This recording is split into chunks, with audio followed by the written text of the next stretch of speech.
Hey guys, it's Hannah and this is Bookworms Talk, and today I am going to talk about You by Kepnes.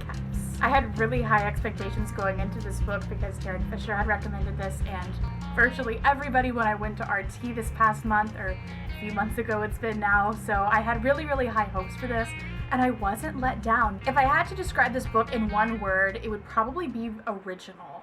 I've never read a book written in the way that it was written, and the narrator was very intimate, and this book just blew me away. Our narrator's name is Joe, and the book is written in this, and I know that there's a name for this kind of perspective and like style of writing and everything, but I'm just gonna go ahead and use my not big words. Let's be honest, I don't remember what it's called. So the book is from first person, it's from Joe's perspective, which one is really interesting for the creepy person to be the one and only perspective throughout the book.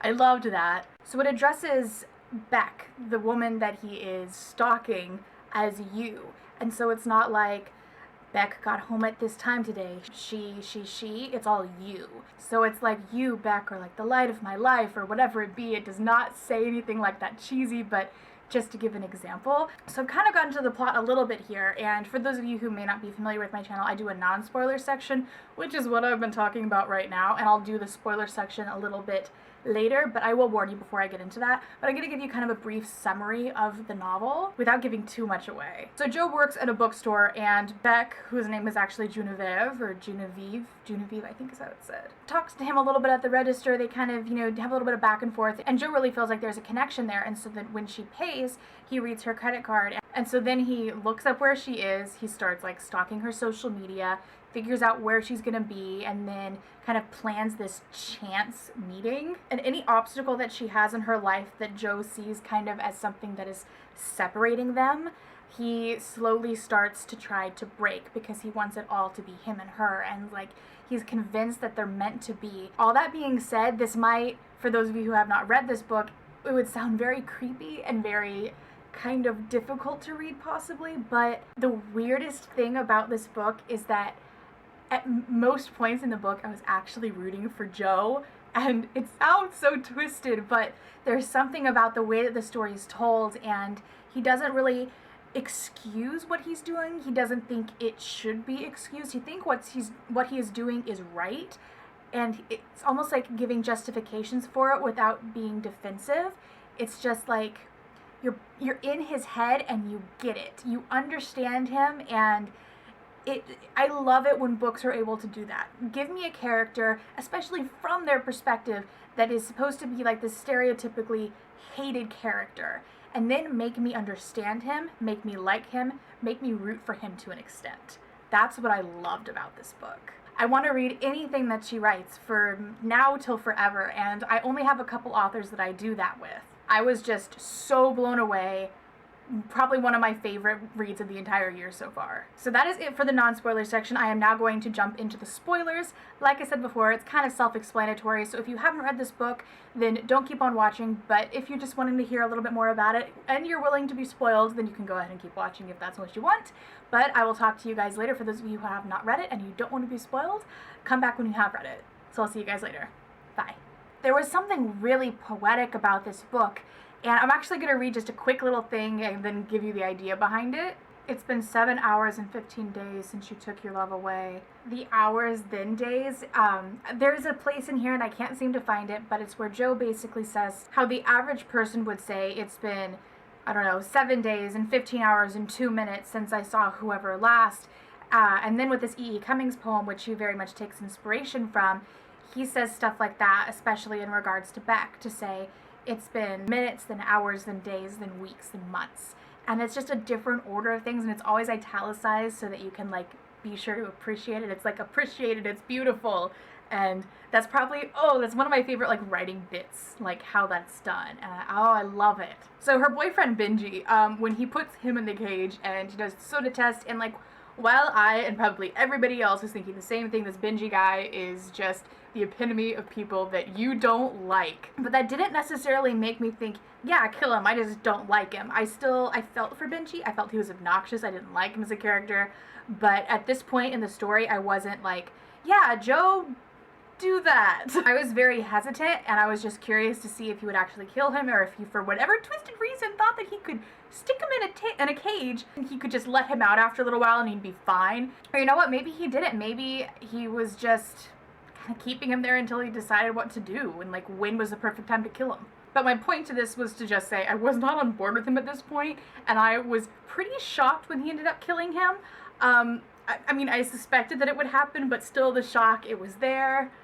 But then with Peach, about the time where Peach began to really be a problem, and she was kind of more than just cock-blocking him, which was very obvious from the beginning, and then it kind of led more into this, I don't know, obsessive thing that Peach has with Beck, and we started to see it when Joe started to see it, and it wasn't just kind of like this uppity friend who she's always been friends with and feels obligated to be. But when it started getting bad, and then Peach was kind of making up this stalker thing, and he found all of these images of Beck. Like, I think it was like deep in her closet or something, like behind, I don't know, like a false wall, or maybe that was just my imagination, but I was like, what is it with these people? Everyone is obsessed with her. I was pretty disturbed by that whole thing, but I was curious how Joe was going to fix it. And then when he followed her to the Hamptons, I was just thinking the entire time up there, no, Joe, bad idea. What if she calls? And like, he of course has like these answers for this, but I'm just still thinking it's not gonna work. And then he gets in the wreck beforehand, and I'm just like, you need to call it a day. It ain't gonna work. But of course he stays, and then he hides in their closet that has to pee in a cup and leaves the cup behind. Really, Joe? Really? Be smarter than that. But at that point, I was almost kind of rooting for him just to get Peach out of the picture, more in the, I don't know, somehow piss her off, scare her kind of way. I don't know what I was expecting there, but Peach got on my last nerve. When it came down to it, I kind of agreed with, that sounds so terrible, but it's like, I understood him so much, and like, you're in his head, and yeah, it makes you sound like a twisted freak that needs some serious help, but I was kind of okay when he killed her. I expected it, and I wasn't mad about it. And how he did it was really smart too. The Virginia Woolf thing, that was smart. Leaving the cup behind wasn't smart. So fast forward now to where the relationship is finally working, and everything seems kind of very fast, but not in a sped up way, just kind of in a time passes very fast when you're enjoying life kind of way. And there's this part where he makes up this entire word, and it's not just this relationship that he has with Beck, it's an everything ship. And oh man, I never thought I would like swoon with a crazy stalker dude, but everything ship, it's beautiful. And honestly, there's so much of the book that I wish that I marked more. I didn't always like have time to sit and mark. I was too busy trying to just consume it. There are so many beautiful and funny parts in here. There is this one bit about, because he works at a bookstore, and it was Dr. Sleep that came out, the Stephen King novel. And everyone was going in there buying it. It was pretty much the only book that they were selling the entire day. And then Joe makes smart-ass comments and stuff to the people who are buying it. There was one guy that said, oh, I own all the Stephen King novels. And he's like, yeah, but sure, how many of them have you actually read? So it's like smart-ass stuff like that I really like. And then all of his comments about Benji's hipster fucking club soda water shit, I loved that too. And it's like, I don't know, I related to like this cynic that kind of is Joe. But yet he's still able to believe in like, I don't know, really vulnerable stuff like an everything ship. I don't know, I just really relate to him. I sounded insane. So like we know before, he would take things from her apartment and he would store them in this hole in his really grungy wall and stuff, and everything was falling apart. Anyway, he lives in a dump. We remember this. And so then Beck goes into the wall and she finds things of hers, like her underwear, and even a used tampon, which I don't remember that being done, but I'm sure I would have squirmed. And just like lots of her things, and I was like, oh no, this isn't gonna end well. There's no talking out of this. But before I get to the cage where she's in the cage, the whole Dr. Nikki thing, that mouse in the house thing, and I don't know, the Nikki part felt like a little bit lullish for me, but I think it was simply because I assumed he was going to kill Nikki, and I'm like, oh man, then he's gonna have to do the questions thing, and it's gonna be drawn out, like just kill him already. I'm not kidding. When friends were asking like where I was in the book, I was like, I just wish you would kill him already.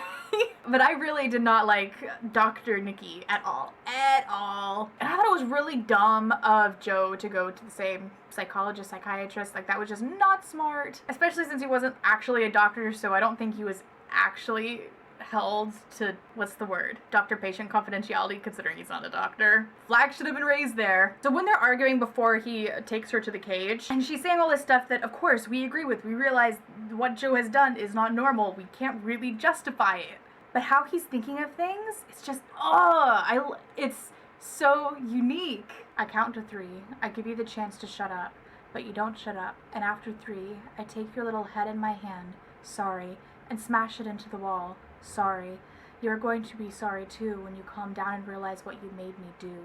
It just has lots of bits like that. I'm not going to bore you with like things that are out of context, but just to give you kind of an idea, a little reminder of what it's like. I think I was really surprised, well, I don't know, part of me was really surprised that he ended up killing her. I kind of was thinking that he would maybe just keep her there, or like, you know, obviously change location, but essentially keep her in a cage so that he could have her. But he ended up not, and I mean, like, I knew there was a sequel, I should have known better, but yeah, I was surprised. And I mean, like, yeah, he did have like a lot of regret with this. He covered it really well because they had that last email exchange with Dr. Nikki, and then he framed him for it, which I should be like, Joe, that wasn't, but I'm not, because I really didn't like Dr. Nikki. It was weird. I mean, I'm really glad that there was a lot of remorse from him, but also it was kind of like, she made me do it. I don't know, it was just so interesting being in this guy's head. I think it was so clever and so brilliantly done. I love his character, even though obviously he's very twisted, but there's just something about this. It's really refreshing how different it is. I am really excited for the next book. I don't know when that one comes out, but I want my hands on it so badly. I am now just such a huge fan of hers. So I want to talk to you guys about like the most, I don't know, disturbing part for you, or the part that you were like, wow, I'm rooting for Joe. When was it that you realized that, if you were? Maybe I'm just alone in the world and I was the only psycho rooting for Joe. But if you do that, please be sure to put a couple asterisks and say like spoilers in the comment, just so people who haven't read the book, if they're lingering down there, don't get spoiled. But other than that, I think that's it, and I will see you guys later next time on Bookworms Talk. Bye.